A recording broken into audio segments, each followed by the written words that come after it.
প্রত্যেক দিনের মতন আজকেও একটি নতুন ক্লাসে সবাইকে স্বাগত জানাই। তো আজকের ক্লাসে আমরা পড়ব কি প্রিভিয়াস ইয়ারে আসা এসএসসিজিডির 20টি প্রশ্নপত্র প্র্যাকটিস করব। তো চলো ভিডিওটি তোমরা দেখতে থাকো প্রথম থেকে কি কি প্রশ্ন প্রিভিয়াস ইয়ারে এসেছিল। ঠিক আছে, প্রিভিয়াস ইয়ারের প্রশ্নপত্র কিন্তু খুবই গুরুত্বপূর্ণ।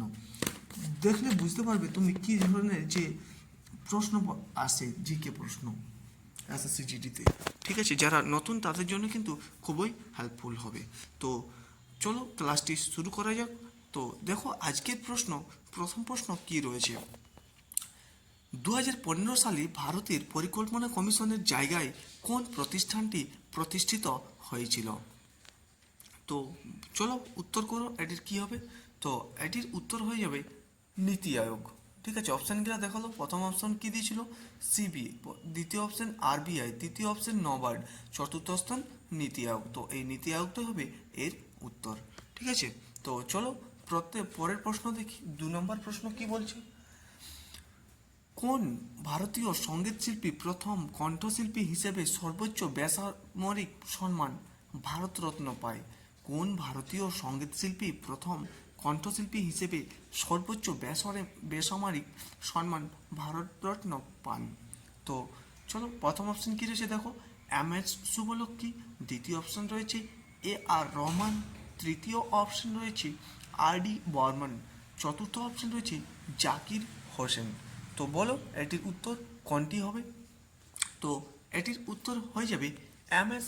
শুভলক্ষ্মী, এম.এস. শুভলক্ষ্মী। ঠিক আছে, তো চলো পরের প্রশ্ন দেখি। 3 নম্বর প্রশ্ন কি বলছে?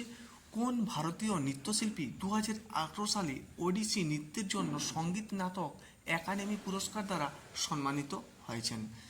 কোন ভারতীয় নৃত্যশিল্পী 2018 সালে ওডিসি নৃত্যের জন্য সঙ্গীত নাটক একাডেমি পুরস্কার দ্বারা সম্মানিত হয়েছেন? প্রথম অপশন কি বলছে? ডক্টর অরুণা মহান্তি, দ্বিতীয় অপশন কি বলছে?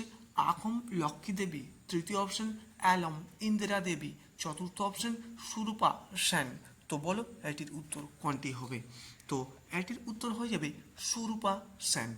তো চলো পরের প্রশ্ন দেখি। 4 নম্বর প্রশ্ন কি বলছে?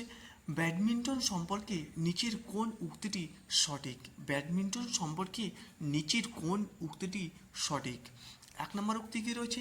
ব্যাডমিন্টন খেলার শুরুতে এবং যখন স্কোর সমান হয় সার্ভার বাম সার্ভিস কোর্ট থেকে সার্ভ করে, কি বললো 1 নম্বর উক্তি কি বলছে? ব্যাডমিন্টন খেলার শুরুতে এবং যখন স্কোর সমান হয় সার্ভার বাম সার্ভিস কোর্ট থেকে সার্ভ করে সার্ভার এবং রিসিভার সর্বদা বিপরীত সার্ভিস কোর্টে দাঁড়িয়ে থাকে তবে একই দিকে। দ্বিতীয় উক্তি কি বলছে? সার্ভার এবং রিসিভার সর্বদা বিপরীত সার্ভিস কোর্টে দাঁড়িয়ে থাকে তবে একই দিকে। তো 1 নম্বর অপশানে কি বলছে দেখো, 1 বা 2 কোনোটিই নয়। 2 নম্বর অপশান বলছে শুধুমাত্র 1, 3 নম্বর অপশান বলছে শুধুমাত্র 2, আর চতুর্থ অপশান বলছে 1 এবং 2 উভয়ই। তো বলো এটির কোনটির উত্তর হবে?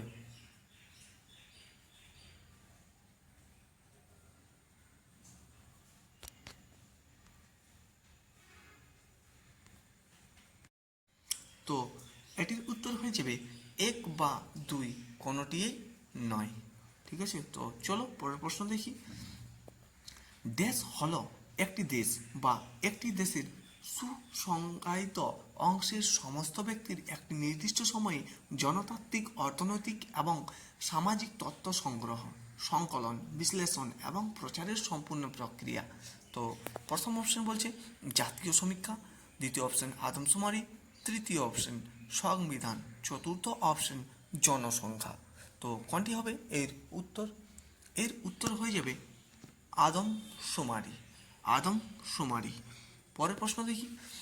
বিচারকের অপসারণের বিষয়ে নিম্নে প্রদত্ত বিবৃতিটি সম্পূর্ণ করুন। ভারতীয় সংবিধান ড্যাশ বিচারকদের অপসারণের জন্য একটি অত্যন্ত নমনীয় পদ্ধতি নির্ধারণ করে। দ্বিতীয় অপশন বলছে বিচারকদের অপসারণের জন্য একটি অত্যন্ত জটিল পদ্ধতি নির্ধারণ করে। তৃতীয় অপশন বলছে বিচারকদের জন্য কোনো পদ্ধতি নির্ধারণ করে না। চতুর্থ অপশন বলছে শুধুমাত্র উচ্চ আদালতের বিচারকদের অপসারণের জন্য একটি পদ্ধতি নির্ধারণ করে। তো এটির উত্তর হয়ে যাবে অপশন 2, বিচারকদের অপসারণের জন্য একটি অত্যন্ত জটিল পদ্ধতি নির্ধারণ করে। তো চলো পরের প্রশ্ন দেখি। প্রশ্ন নম্বর 7, open network for digital commerce হলো দেশের একটি উদ্যোগ। অপশন 1 বলছে শিল্প ও অভ্যন্তরীণ বাণিজ্যের প্রচার বিভাগ। অপশন 2 তথ্য ও সম্প্রচার মন্ত্রক। তৃতীয় অপশন নীতি আয়োগ। চতুর্থ অপশন পরিসংখ্যান ও কর্মসূচি বাস্তবায়ন মন্ত্রক।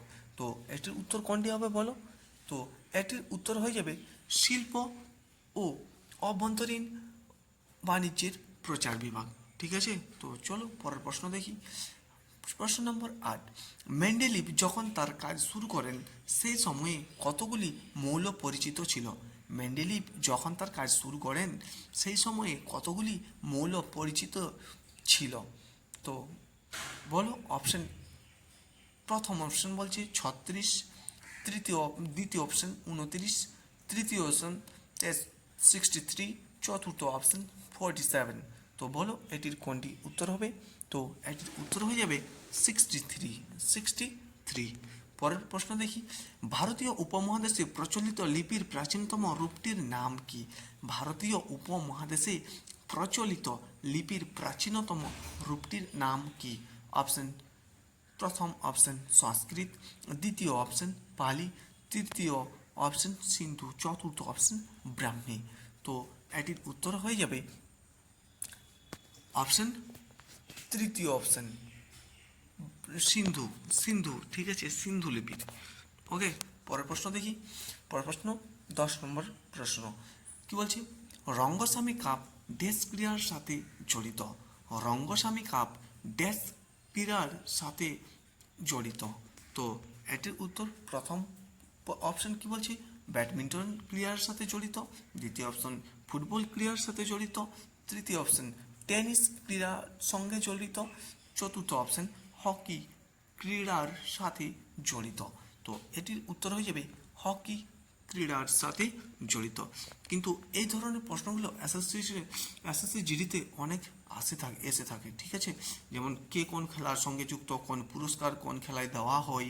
ঠিক আছে, তো এই ধরনের প্রশ্ন কিন্তু এসে থাকে। তো এই টপিকটাও আমি করিয়ে দেবো ডিটেলসে যখন করাবো ওখানে। ঠিক আছে, থিওরি বেসিস। তো এখন প্র্যাকটিস চলছে, তো প্র্যাকটিসের মতো করে যাও। ঠিক আছে, পারলে করো, না পারলে দেখে যাও প্রশ্নগুলো। পরে কিন্তু এগুলো আমি থিওরি হিসাবে করিয়ে দেবো, থিওরির মতো, হ্যাঁ না, থিওরি ক্লাস। ওকে, তো চলো পরের প্রশ্ন দেখি। 11 নম্বর প্রশ্ন কি বলছে? বরস হলো হিন্দু উৎসব দীপাবলির অনুরূপ।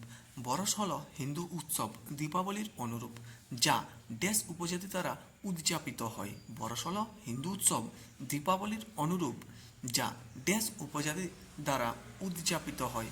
প্রথম অপশন ভার্লি ও কোকনা, দ্বিতীয় অপশন সাঁওতাল, তৃতীয় অপশন গোল্ড ও ভিল, চতুর্থ অপশন মুন্ডা। তো এটির উত্তর কি হবে? এটির উত্তর হবে ভার্লি ও কোকনা। ভার্লি ও কোকনা। পরের প্রশ্ন দেখি। প্রশ্ন নম্বর 12, ড্যাশ হলো অর্থ যোগান সম্পর্কিত সর্বাধিক ব্যবহৃত পরিমাপ। ড্যাশ হলো অর্থ যোগান সম্পর্কিত সর্বাধিক ব্যবহৃত পরিমাপ। প্রথম অপশন M3, দ্বিতীয় অপশন M2, তৃতীয় অপশন M1, চতুর্থ অপশন M4। তো এটির উত্তর হয়ে যাবে M3, প্রথম অপশন। ওকে, পরের প্রশ্ন দেখি। সত্যশোধক সমাজের প্রতিষ্ঠাতা কে? সত্যশোধক সমাজের প্রতিষ্ঠাতা কে? হরিদাস ঠাকুর, ঈশ্বরচন্দ্র বিদ্যাসাগর, জ্যোতিরাও ফুলে, ঘাসিদাস। তো এটির উত্তর হয়ে যাবে জ্যোতিরাও ফুলে। ওকে, এটির উত্তর হবে জ্যোতিরাও ফুলে। ঠিক আছে, পরের প্রশ্ন দেখি। মহিলা সংরক্ষণ বিল 2023 অনুসারে লোকসভা এবং রাজ্য বিধানসভায় মহিলাদের জন্য কতগুলি আসন সংরক্ষিত থাকে? এটা কিন্তু পোল সায়েন্স থেকে প্রশ্ন। ঠিক আছে, এই ধরনের প্রশ্ন হয়ে থাকে। তো 14 নম্বর প্রশ্ন কি হচ্ছে? মহিলা সংরক্ষণ বিল 2023 অনুসারে লোকসভা এবং রাজ্য বিধানসভায় মহিলাদের জন্য কতগুলি আসন সংরক্ষিত? তো এর উত্তর হয় প্রথম অপশন কি বলছে? 2/3, 1/3, 1/4, চতুর্থ অপশন বলছে অর্ধেক। তো এটির উত্তর কী হবে বলো? তো এটির উত্তর হয়ে যাবে 1/3। 1/3 অপশন 2 হবে এর উত্তর। পরের প্রশ্ন দেখি, অ্যাথলেটিক্সে আইএএএফ ওয়ার্ল্ড চ্যাম্পিয়নশিপ ড্যাশ সাল থেকে সম্পূর্ণ পেশাদার প্রতিযোগিতায় পরিণত হয়েছে? তো বলো, প্রথম অপশন কি বলছে 1997, দ্বিতীয় অপশন 1993, তৃতীয় অপশন 1995, চতুর্থ অপশন 1991। তো এর উত্তর হয়ে যাবে 1997, প্রথম অপশন। ঠিক আছে। প্রশ্ন নম্বর 16, 2023 সালের 23শে মে competition commission of India CCI এর চেয়ারপারসন হিসাবে কে যোগদান করেছিলেন? তো এর উত্তর হয়ে যাবে, বলো কোনটি? শান্তি একম্বরম না লীনা নায়ার, নয়নালাল কিদওয়াই, রবনীত কৌর। তো এর উত্তর হয়ে যাবে রবনীত কৌর। ঠিক আছে। চলো পরের প্রশ্ন দেখি, ভারতীয় সংবিধানের ভাগ IVA অনুসারে একজন পিতামাতা বা অভিভাবকের দায়িত্ব হলো তার ড্যাশ বছরের মধ্যবর্তী সন্তান বা প্রতিপালকে তার ক্ষেত্রানুযায়ী শিক্ষার সুযোগ প্রদান করা। 6 থেকে 12, 26 থেকে 14, তৃতীয় অপশন 2 থেকে 6, চতুর্থ অপশন 4 থেকে 14। তো এর উত্তর হয়ে যাবে কোনটা? 6 থেকে 14 বছর। ওকে। তো চলো পরের প্রশ্ন দেখি। প্রশ্ন নম্বর 18, 2023 সালের মে মাসে কোন রাজ্যের মুখ্যমন্ত্রী শঙ্কামুক্ত রাজ্য ফেয়ার ফ্রি স্টেট এর জন্য ভারতরত্ন ডক্টর আম্বেদকর পুরস্কার পেয়েছিলেন? তো বলো, কেরালা, বিহার, উত্তরপ্রদেশ নাকি ঝাড়খণ্ড? তো এর উত্তর হয়ে যাবে ইউপি, উত্তরপ্রদেশ, অপশন 3। ঠিক আছে। পরের প্রশ্ন দেখি, পণ্ডিত বিরজু মহারাজ ছিলেন একজন ভারতীয় নৃত্যশিল্পী, সুরকার, গায়ক এবং ভারতীয় কত্থক নৃত্যের কালকা বিন্দাদিন ঘরানার একজন দিকপাল। তিনি কোন রাজ্য থেকে ছিল? হায়দ্রাবাদ, গোয়ালিয়র, লখনৌ কি আগ্রা? তো বলো এর প্রশ্ন কী হবে? এর উত্তর কী হবে? উত্তর কী হবে? এর উত্তর হয়ে যাবে লখনৌ, অপশন 3 উত্তর হবে। পরের প্রশ্ন দেখি, দেশ সালে ভারতের প্রথম অর্থনৈতিক আদমশুমারি রাজন কেন্দ্রশাসিত অঞ্চলগুলির সহযোগিতায় অর্থাৎ কেন্দ্রশাসিত অঞ্চলগুলির ইউনাইটেড টেরিটরি ওকে সহযোগিতায় লাক্ষাদ্বীপ ছাড়া সমগ্র দেশে জুড়ে পরিচালিত হয়েছিল 1977 সালে, 1997 সালে, 1967 সালে, 1987 সালে। তো বলো কোনটি হবে এর উত্তর? তো এর উত্তর হয়ে যাবে 1977 সালে। তো আজকের প্রশ্ন এতগুলোই ছিল। যদি তোমাদের ক্লাসটি ভালো লাগে থাকে অবশ্যই চ্যানেলটি সাবস্ক্রাইব করে পাশে থাকতে পারো আরও এরকমের নতুন নতুন প্র্যাকটিস ক্লাস পাওয়ার জন্য। তো আজকের ভিডিও এত দূরে, দেখা হচ্ছে কালকে একটি নতুন ক্লাস নিয়ে। ততক্ষণের জন্য বাই অ্যান্ড জয় হিন্দ, বন্দে মাতরম।